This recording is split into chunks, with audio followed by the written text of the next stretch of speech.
Hello and welcome to this Hornby Magazine DVD as we look back at the past year's highlights from the pages of Hornby Magazine. With exclusive video footage of our featured layouts and the standout model releases from the past 12 months. We take a driver's eye journey around the Great Wakering, Flackwell Heath and White Pit Garden Railway, together with a tour of the Great Electric Train Show 2016, and present a new series of layout construction techniques for perfect baseboards and track laying. Newton Central featured in the June 2016 issue of Hornby Magazine. Owned by Andy Statham, the layout is set in a fictitious location on the former Great Central Railway in the Sheffield, Chesterfield, Rotherham area. The station features 3 platforms and a small terminus, offering plenty of opportunity to keep things running. Our visit sees Robinson 04 63601 head through Newton Central Station on a lengthy coal train.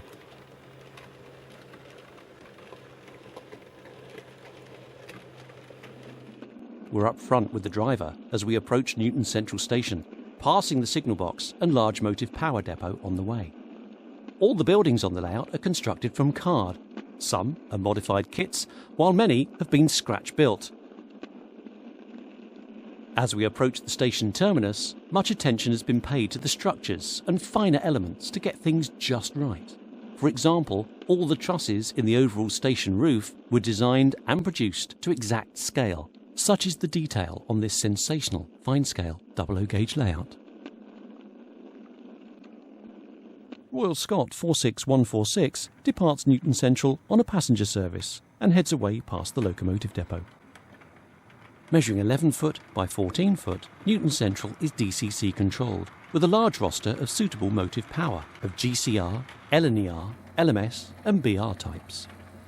Much use of weathering techniques help to tone down and blend in buildings and track work, giving the layout a realistic steam-era appearance.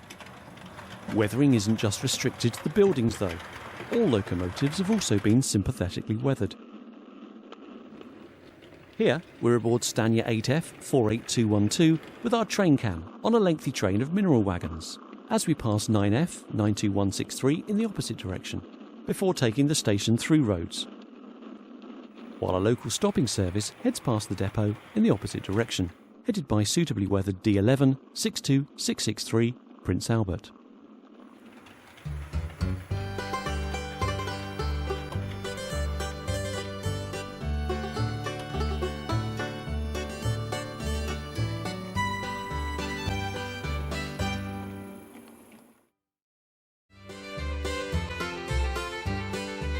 Bershaw Northwestern featured in the December 2015 issue of Hornby Magazine.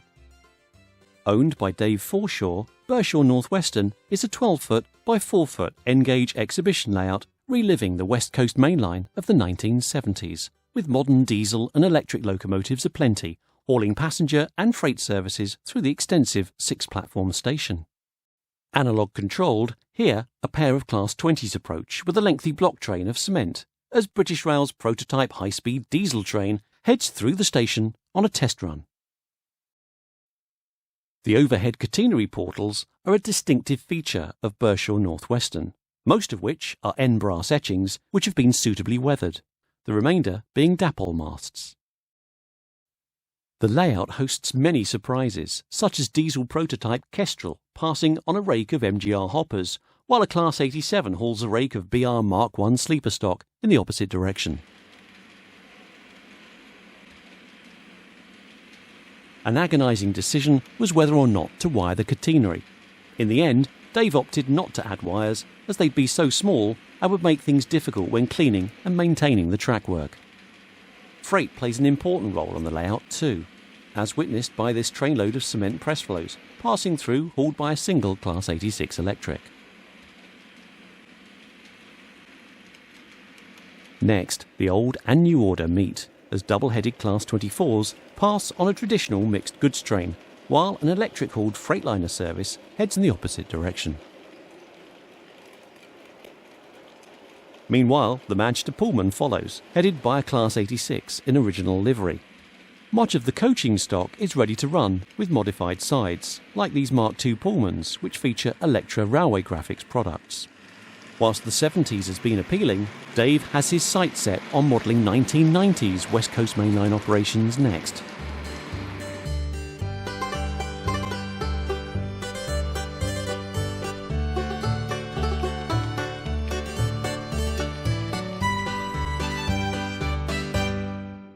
Durston appeared in the April 2016 issue of Hornby magazine. Set in the West Country in 1936 on a single-track secondary route between Bristol and Birmingham, the line handles stopping services, branch line trains, freight and through services, such as this Birmingham-bound train headed by Churchwood Star 460-4064 Reading Abbey. Measuring 16 foot by 2 foot, this impressive 00 gauge layout features SMP Code 75 track with markway points.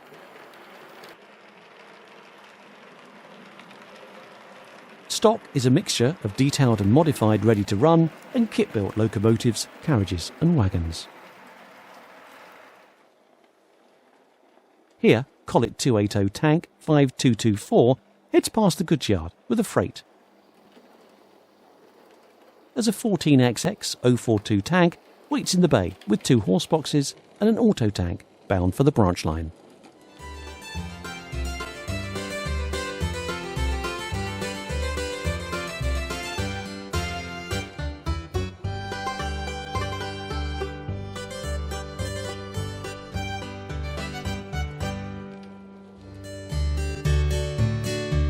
Building baseboards can be tricky, but here Hornby magazine's editor, Mike Wilde, demonstrates how to build effective baseboards quickly and simply.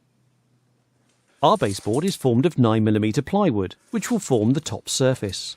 Measure the sheet to ensure it's the correct length, both sides, and square. For our purposes, this baseboard will be 4 foot by 3 foot. Next, measure the side battens to length and mark out using a set square. We use 69mm by 18mm plain softwood timber. Draw a pencil mark for reference, then carefully cut the wood to size with a saw. Here, Mike has used a workbench unit to help steady the wood during this process. For the next stage, rest the sheet of plywood on unused timbers to raise it sufficiently off the ground. Next, take the freshly cut batten and glue it along the top edge, running a bead of PVA glue along the length.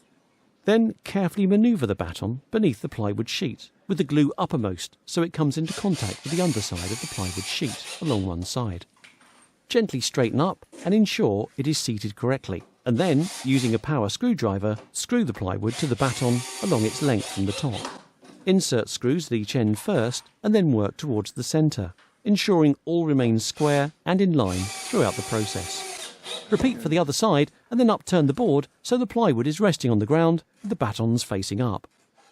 Next, measure the positions for the cross-member support battens. On our example, Mike is measuring 16 inches from the end for one of the supports here.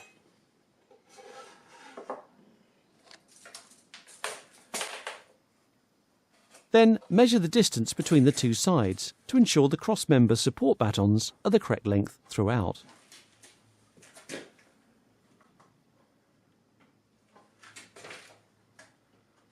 With all cross members cut to size, the next task is to drill pilot holes at the end of the side batten before adding the end cross member.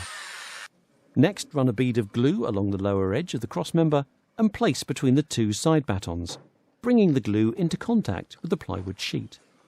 Ease into place and ensure it's sitting square and in line. Next, secure this cross member in place using screws and a power screwdriver, using the pilot holes as a guide. Repeat this process for each cross member on both sides. Once complete, turn the baseboard over so the plywood faces at the top. From your earlier pencil marks on the side battens, use these as a guide to draw a line across the surface, marking the position of the cross members directly below. This will help you to secure the cross members fully with screws along this line, and repeat for each batten.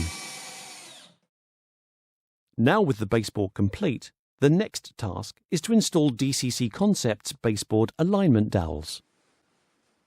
Tools required for this include a power drill, a 3mm pilot drill bit, 13mm and 19mm spade bits, together with a selection of G-clamps. In addition, M6 coach bolts, washers and nuts are also used. Next, we join the boards together temporarily on trestles, using G-clamps to hold them in place. Check that they're both level and secure.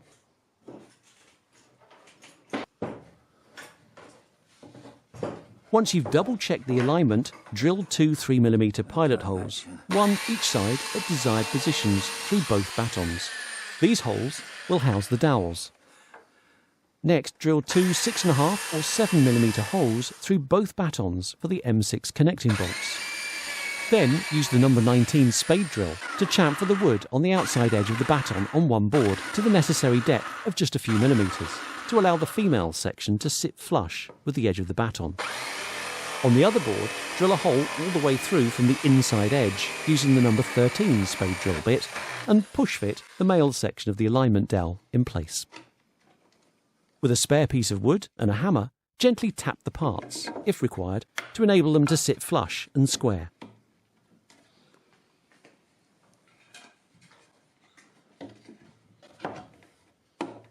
Repeat this for both sides, so you have 2 matching dowel sections, and then marry up the boards to ensure they align correctly. Place the M6 coach bolts through their respective holes and secure the boards together with washers and nuts. Track laying can then begin.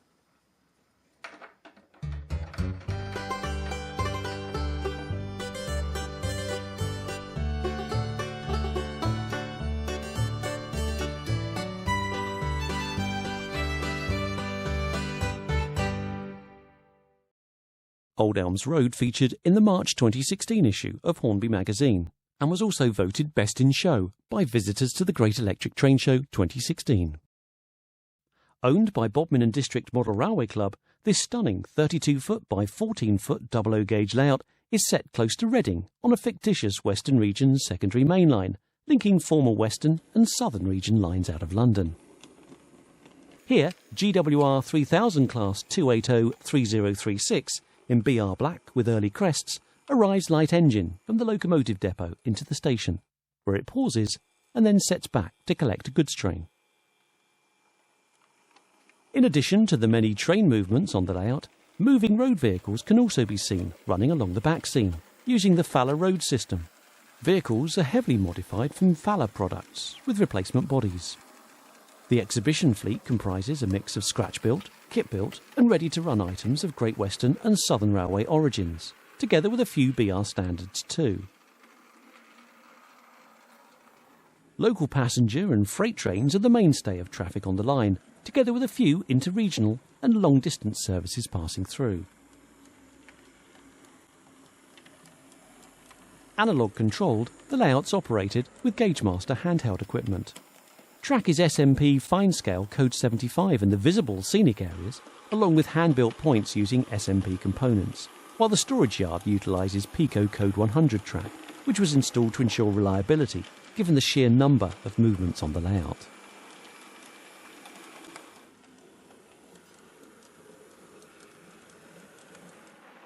Here, a former GWR 060 pannier tank heads off the branch and into Platform 1 at Old Elms Road with a push-pull service formed of Western Region stock.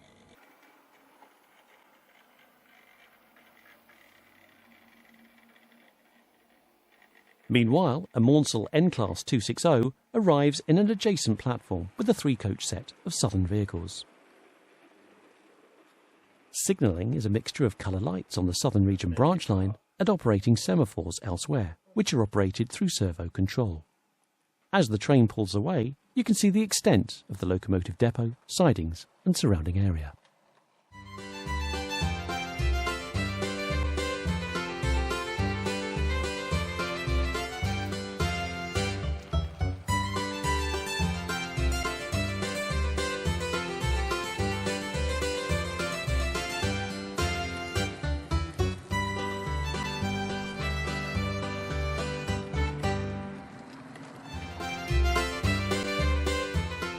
Let's take a journey from Flackwell to Wakering on the Great Wakering, Flackwell Heath and Whitefield Garden Railway.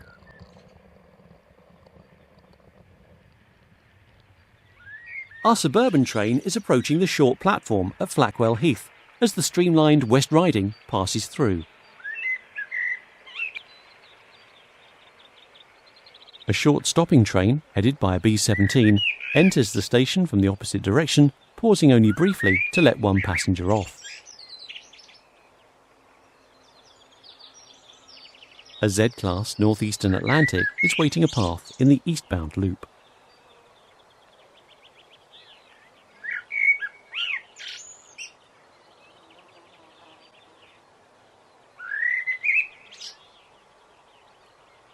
Our 1605 suburban train, having departed, passes through the main station platforms.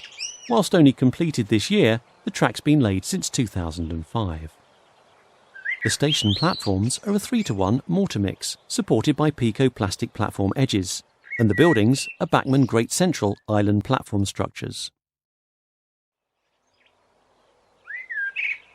Here we pass a M&GN J3 awaiting the road.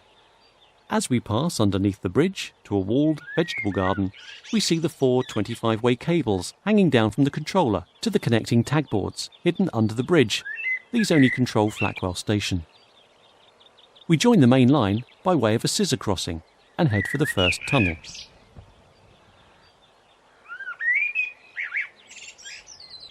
Through the tunnel we see Whitefield Station and the rear coach of the departing B-17 ahead of us. But as we cross over onto the other track, our journey is unchecked.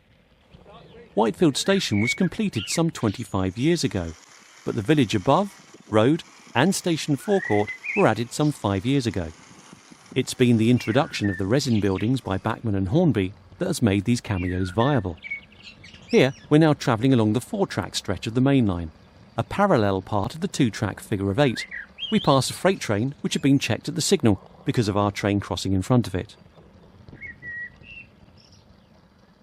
This section of track was laid in 1981 using an experimental track base using piled reinforced concrete with rubber and cork topping, nicknamed Rubbercrete.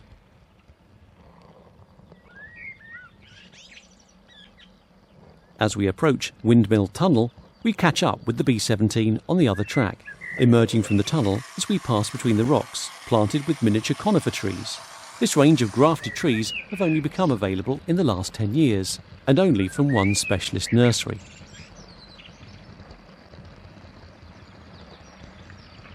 Then we dive under the other tracks at the crossing point in the figure of 8 layout. As we climb uphill, we pass the main control for the layout, controlling track circuits, signals, points and lights.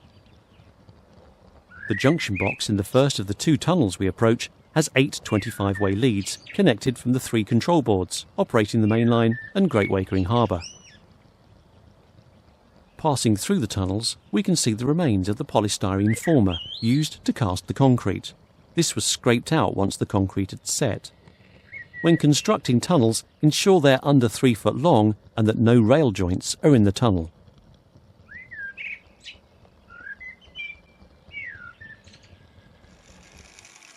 Here, our train draws to a halt at the signal for entering Great Wakering Harbour Station.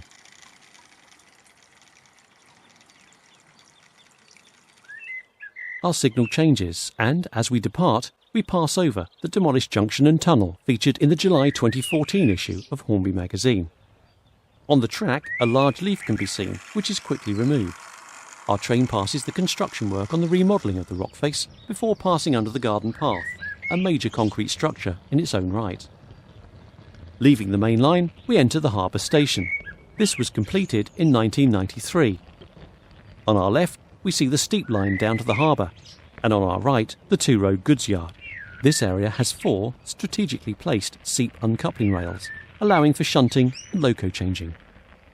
As we come to a stop, once again, we see the B-17, which has travelled round the other track, the layout. Arrival time, 16:09. 4 minutes for the scale 1.5 mile journey.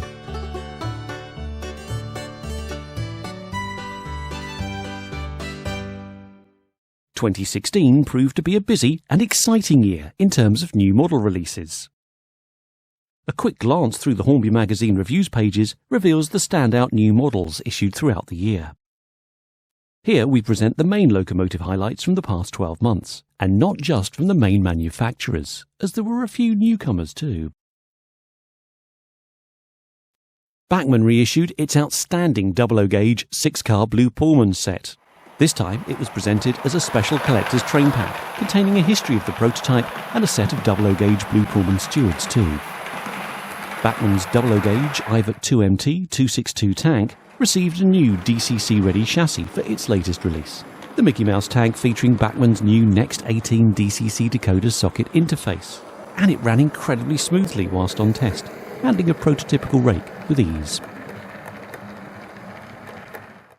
Bachmann's 00 gauge Gresley V3 262 tank also returned to the range with a brand new chassis during the year. It also featured the new Next 18 DCC decoder socket, as well as providing additional space for DCC sound installations.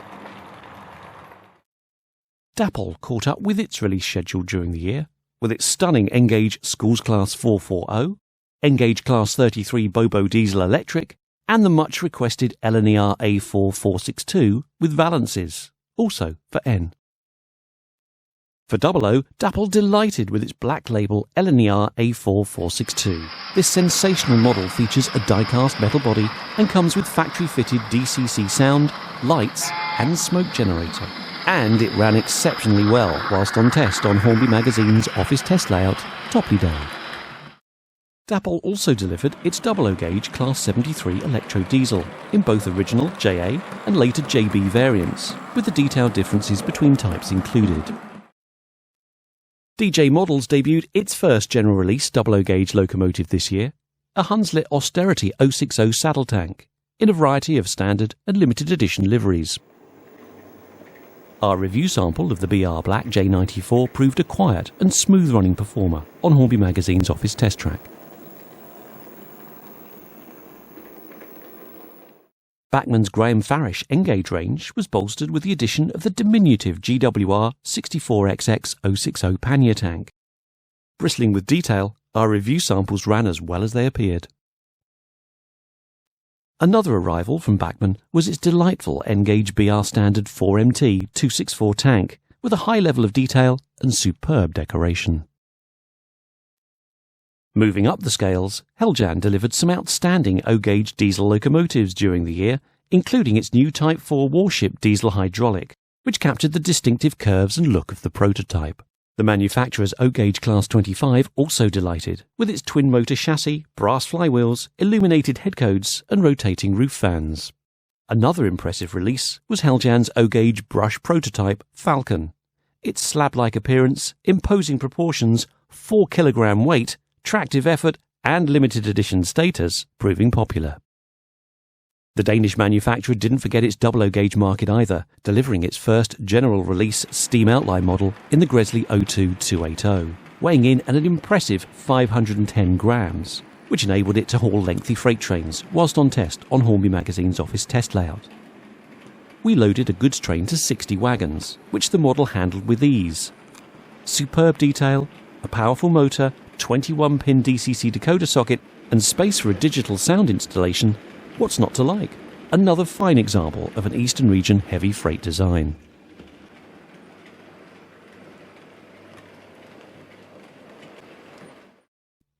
Hornby certainly caught up on its new release schedule this year. Its 00 gauge Class 71 Bobo Electric impressed, the manufacturer modelling the complex curves and cab shape to a T. Plus it ran smoothly too, thanks to its heavy die-cast chassis and twin flywheel 5-pole motor.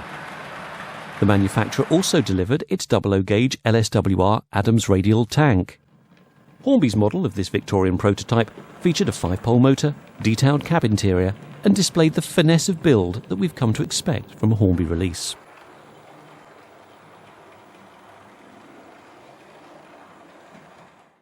Hornby's 00 gauge Gresley J50 060 tank also made its debut during the year. 3 versions appeared initially.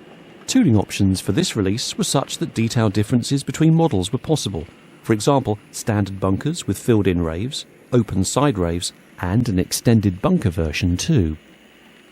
Another standout release from the Kent-based manufacturer was its 00 gauge Northeastern region Raven Q6 080.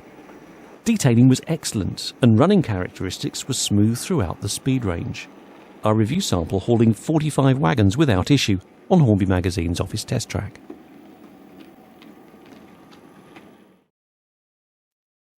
Oxford Rail also debuted its first double-O-gauge locomotive, the London and South Western Railway Adams Radial Tank. The subject of two projects, of course, this model didn't disappoint, with a neatly moulded body, plenty of separately fitted detail, and a die-cast metal running plate to aid adhesion.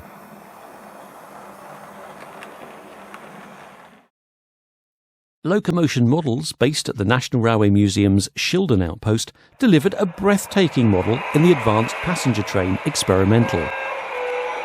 This stunning 4-car double-O-gauge model was produced by Canadian manufacturer Rapido Trains on their behalf.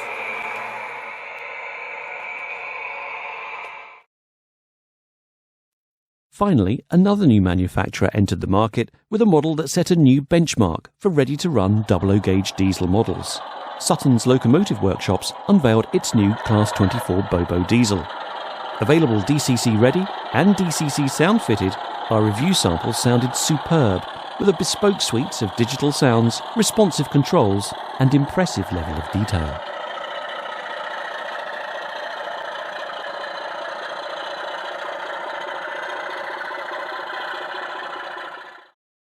Tunbridge West Yard appeared in the January 2016 issue of Hornby magazine. Owned and recently revived by Paul Wade, this inspirational double-O-gauge layout is based on a scaled-down version of the real yard in Kent, set in the early 1990s, a colourful period in railway history with a wide variety of locomotive and electric multiple unit colour schemes on display. The main focus is the sizable West Yard, host to a vast array of engineers' wagons, plus the 3 Jubilee sidings for stabling multiple units between duties. Here, a narrow-bodied Class 33 exits the yard with a civil engineer's train of rail, bound for an engineering possession. Meanwhile, heading north, the Class 47 heads past the yard at the head of a parcels train, bound for Preston. Look closely and you can appreciate the attention to detail to the scenic elements on this layout. The yard and mess buildings, impressive signal box, engineering materials, walkways, lampposts, security fencing and more. Plus, of course, the meticulous laying of the conductor rail. Next, push-pull fitted Class 33, 33101, passes Tunbridge West Yard with a lengthy train containing sleepers and rail-mounted cranes. Although the yard area has been compressed from reality, you can still appreciate the sheer size, with Class 08, 09, 33 and 73 locomotives, as well as engineers' wagons and a selection of electric multiple units stabled alongside. As we enter the yard, we also get a good view of the lighting towers, extensive footbridge across the yard, and the sheer variety of engineers' wagons that are stabled, ready for their next duties.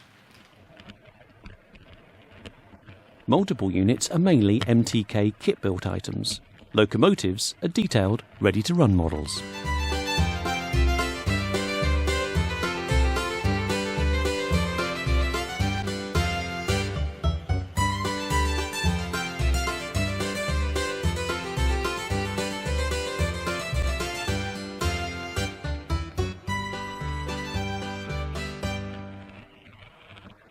Sydney Gardens was featured in the December 2015 issue of Hornby magazine.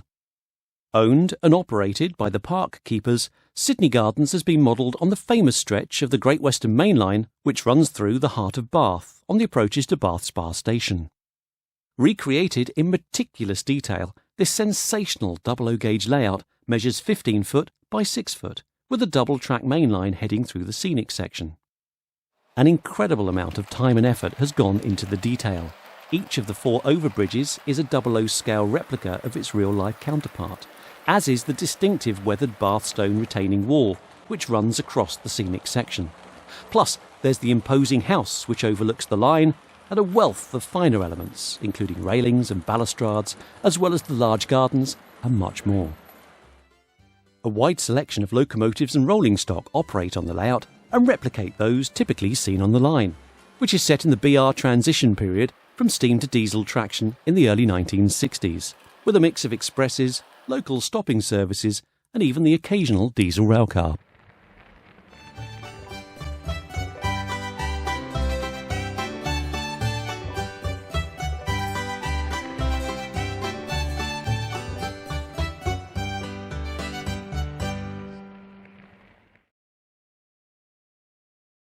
With baseboard construction complete, attention can now turn to the next task, track laying. Hornby Magazine's Mike Wilde demonstrates his quick, accurate method for perfect track laying every time. First task is to identify where to place the tracks on the baseboard. Getting this right is important. Roughly position the track sections on the baseboard and consider what features you may wish to include. Here, we're installing run-round facilities, so an important factor to consider is the length of your longest locomotives, to allow enough clearance before installing the trackwork. Cork sheet underlay is a very useful material, as it reduces noise, but also provides just enough lift to create a ballast shoulder for later in the build. Lay the cork sheet on the baseboard in position for the first track, allowing just a slight overlap to one side of the sleepers for the ballast shoulder. Place the track on top. Then remove the rail chairs from the plastic sleepers at the end of the track section. This allows you to slide the rail joiners in place easily. Take care when bringing the rails together. Slide the cork beneath the rails and align the rail joiners. The next consideration is the baseboard join itself. If your layout spans more than one board and you wish to be able to dismantle it easily, you'll need to cut the rails between the boards. To do this, identify where the cut is needed on the track, and then remove 2 segments of the plastic sleeper webbing from directly underneath. Realign the track and then fix in place with track pins. A useful tip is to pre-drill pinholes at regular intervals in the sleepers, using a suitably sized drill in a handheld pin vise. Using a small pin hammer, carefully tap the track pins into the baseboard. The pins will also hold the cork underlay in place.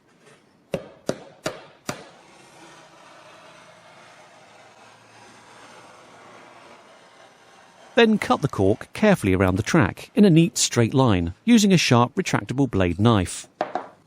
You'll then be left with a neat length of cork beneath the rail, all ready for ballasting.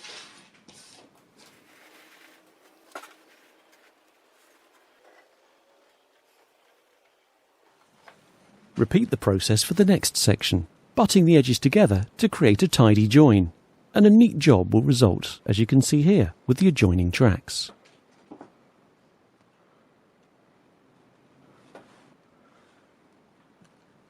To ensure a firm anchor for the ends of the tracks between boards, we use copper-clad strip. This not only ensures the rails remain firmly fixed in place, but also resembles railway sleepers once painted, and we use this to replace those sleepers removed earlier. Cut 2 similar-sized lengths and carefully drill 2 small holes at each end of the lengths of copper-clad strip. Using a modelling power tool and cutting disc, very gently cut through the copper surface on both sides of each strip, ensuring you don't cut all the way through. This will prevent short circuits later when soldered in place.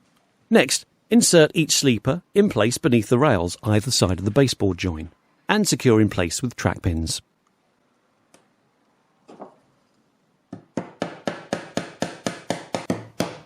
The next task is to solder both rails to each copper-clad sleeper section. Use plenty of solder and a hot soldering iron, but don't allow any solder to seep into the isolating joint created earlier. Once secure, cut through each rail carefully above the baseboard joint. When installing points, the first thing to do is to place them in position and double-check clearances. We use Pico electrofrog points. As the V on each turnout is metal, we slip insulated rail joiners onto each track, feeding the V. Remove each insulated joiner from the sprue and simply slide into place on the rails. When connecting other track sections to points, you may need to remove a small section of plastic from some sleepers to ensure a neat fit.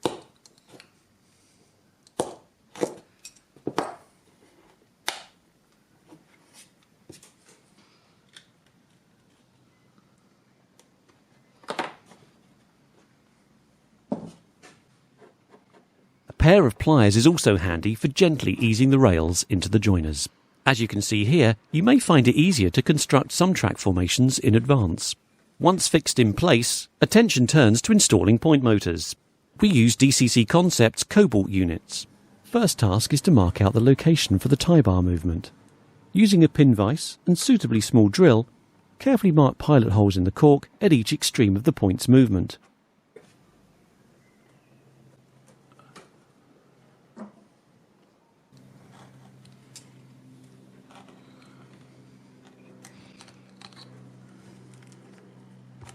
Then carefully drill a larger hole through the baseboard, ensuring there's enough play for the bar to travel once installed.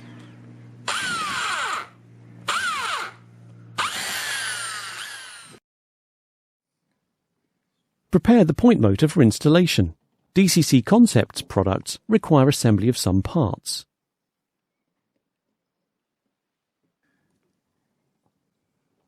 Then we add the self-adhesive double-sided pad.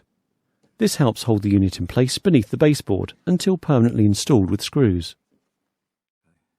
Before installing the motor, we also remove the point springs on Pico products. It's a simple process by carefully removing the keeper plate, held in place by metal tabs.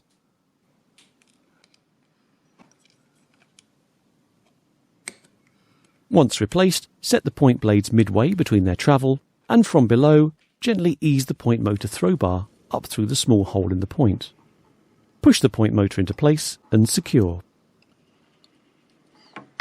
The final task is to carefully trim the protruding bar from above, ensuring clearance for locomotives and rolling stock to pass above without snagging.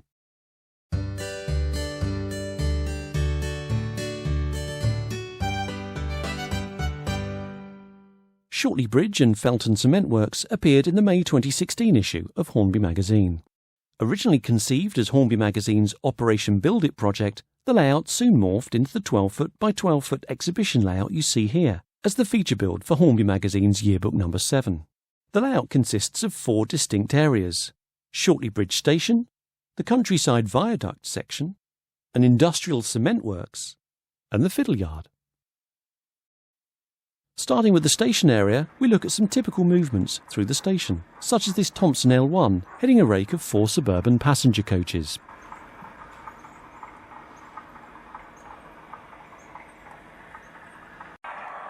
Meanwhile, a Clayton Type 1 approaches platform 2 with a cement train from Felton Cement Works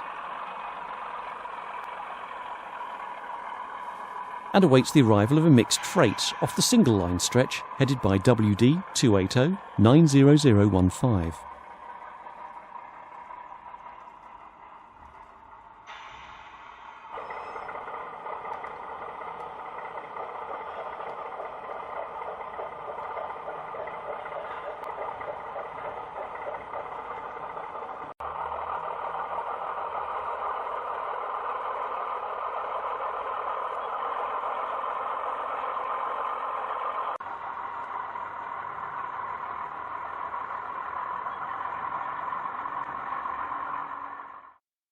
Moving round to the countryside section, the scene's dominated by a single-track 3-span viaduct set in rolling hills. As a Class 25 heads across, approaching the junction for Felton Cement Works, hauling a train of empty press flows. Once clear, Scottish Director 62677 forges past in the opposite direction with a local passenger service.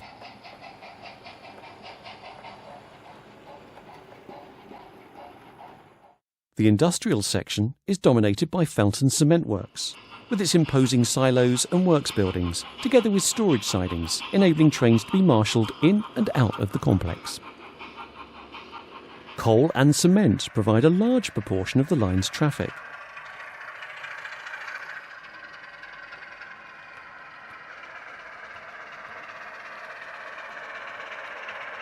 A Class 37 arrives with the daily cement train of empties from the Shortley Bridge direction for loading.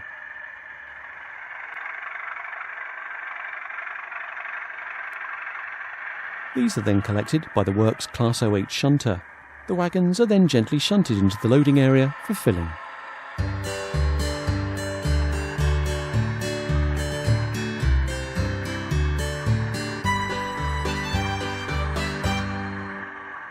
Everard Junction featured in the July 2016 issue of Hornby magazine.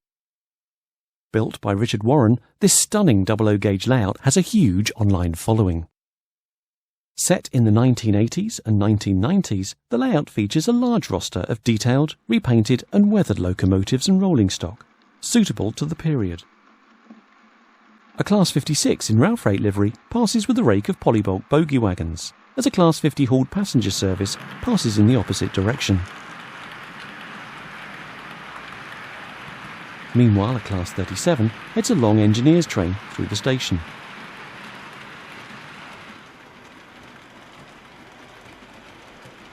Everard Junction features a wealth of passenger and freight activity, such as this Rail Freight liveried Class 58 hauling a lengthy rake of Rail Freight HEA hopper wagons.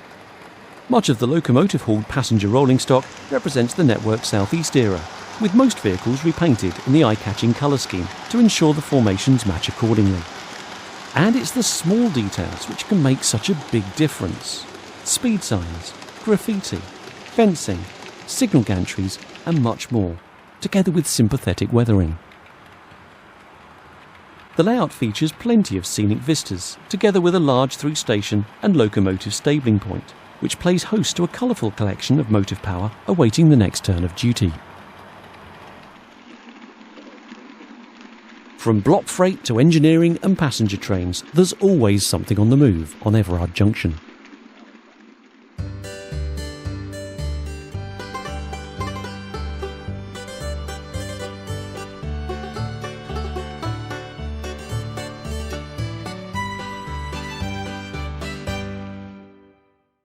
Tormouth appeared in the October 2016 issue of Hornby magazine, and also won Best Digital Layout at the Great Electric Train Show 2016.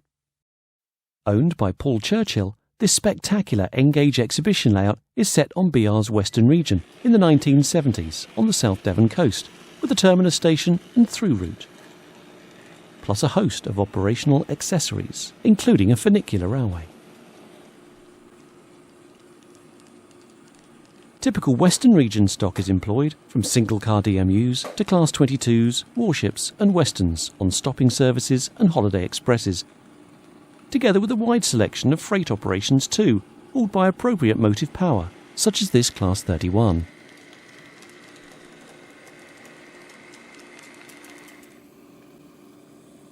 A locomotive and DMU servicing depot is also close by, as seen here with this chocolate and cream livery Class 121 railcar shunting to the depot.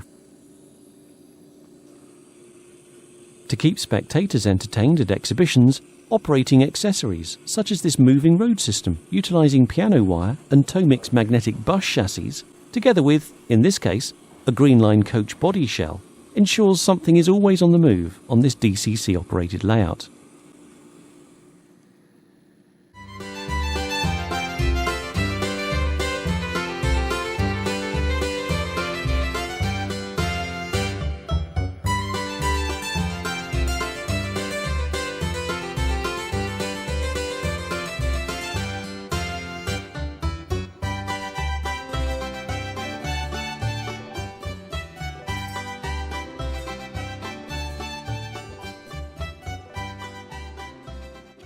Look closely through the windows of the signal box and you'll see the signalman moving along the floor.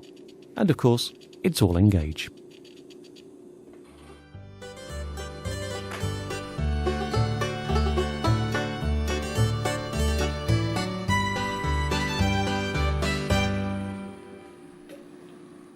In October, the British Motor Museum in Warwickshire opened its doors for another spectacular weekend of railway modelling at the Great Electric Train Show 2016. More than 25 stunning exhibition layouts, 30 traders and an inspirational selection of demonstrations entertained the crowds who came to enjoy the show. Hop on board with Hornby magazine's Train Cam as we take a driver's eye view of just some of the standout layouts on display at the show. Kingsfield is owned and operated by Barnhill Model Railway Club. Depicting a fictitious town in Oxfordshire during the 1950s, double-O-gauge Western and Midland region motive power share the busy double-track mainline, heading a steady procession of express and secondary passenger services, together with much freight activity too.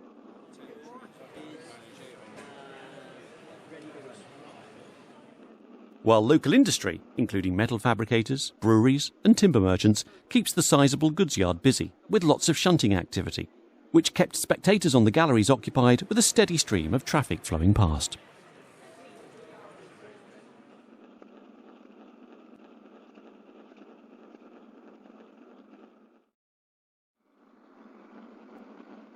Hornby magazine's double-O-gauge exhibition layout, St Stephen's Road, made its final exhibition appearance at the Great Electric Train Show. Featuring separate BR Western and Southern region routes, which combine at St Stephen's Road station, together with passing loops and a modest goods yard, Plus, with DCC sound-fitted motive power running throughout the weekend, some of which also featured DCC-controlled smoke, there was plenty to entertain and enthrall visitors as they arrived at the show.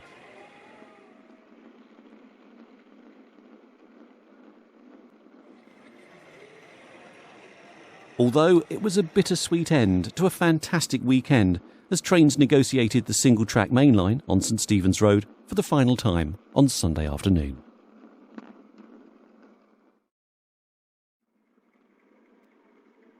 Alton TMD could be found in the conference rooms of the Great Electric Train Show. Owned by Alan Cromarty, this extensive 00-gauge DCC layout set in the 80s and 90s sectorisation era features a large traction maintenance depot as its centrepiece, together with a large roster of typical passenger and freight rolling stock, as seen here with a pair of Class 37s arriving on a freight service. Engineering, oil, cement and postal services are amongst the traffic that keeps operators busy, together with a multitude of light engine moves to and from the busy depot. With its digital sound-fitted motive power also capturing the imagination, there was plenty to admire on this stunning layout across the weekend.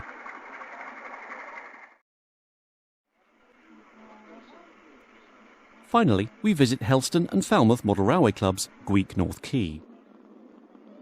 Set in the early 20th century, this sensational layout won the Best Scenic Feature Award at the show and represents a long-forgotten narrow-gauge line in Cornwall.